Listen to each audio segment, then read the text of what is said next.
अस्सलामुअलैकुम दोस्तों, क्या हाल चाल है। तो ये है भैया, तैयारियां ज़ोरों शोर से जारी हैं ओमान मॉल की, mall of Oman.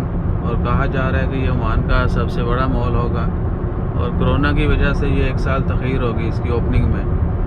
Last year March में होना था, फिर ये सितंबर पे चला गया और अब जो है वो क्या कहते हैं इस सितंबर पे आ चुका है। लास्ट ईयर सितंबर में अनाउंसमेंट कर दी गई थी कि मॉल ऑफ ओमान जो है वो 2021 सितंबर में ओपन होगा और लग रहा है कि इसकी पार्शली ओपनिंग हो जाएगी 2021 में। सो यहाँ पर बहुत बड़ा एक्वेरियम भी है, आइस क्या बोलते हैं उसको, वो भी आइस स्केटिंग के लिए, या आइस अरीना इस तरह करके कुछ है।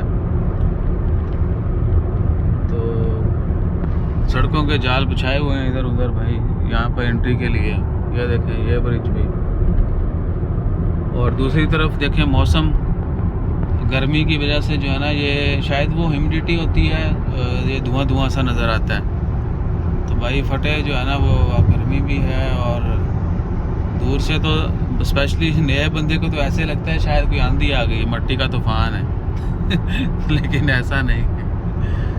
बाकी चल रहा है, आप लोग सुनाएं क्या हाल चाल है, क्या हालात व वाक़यात हैं और क्या नई ताज़ियाँ हैं। तो भी गोबरा अमरात कुरियात सूर, मैंने जाना है गोबरा अमरात कुरियात सूर। तो ये सूरत हाल है भैया इधर, और हमने गलत टर्न ले लिया, गलत जाना था सीधे और आगे हम इधर। एनी हो, ये देखें अमीरात वाला रोड। तो बाकी इंशाअल्लाह खैर फिर मिलते हैं मज़ीद ख़बरों के साथ। अपना ख्याल रखें, दुआओं में याद रखें, और हमारा ख्याल रखने के लिए सब्सक्राइब करते रहिए। जज़ाकल्लाह, अल्लाह हाफिज़। Let me turn.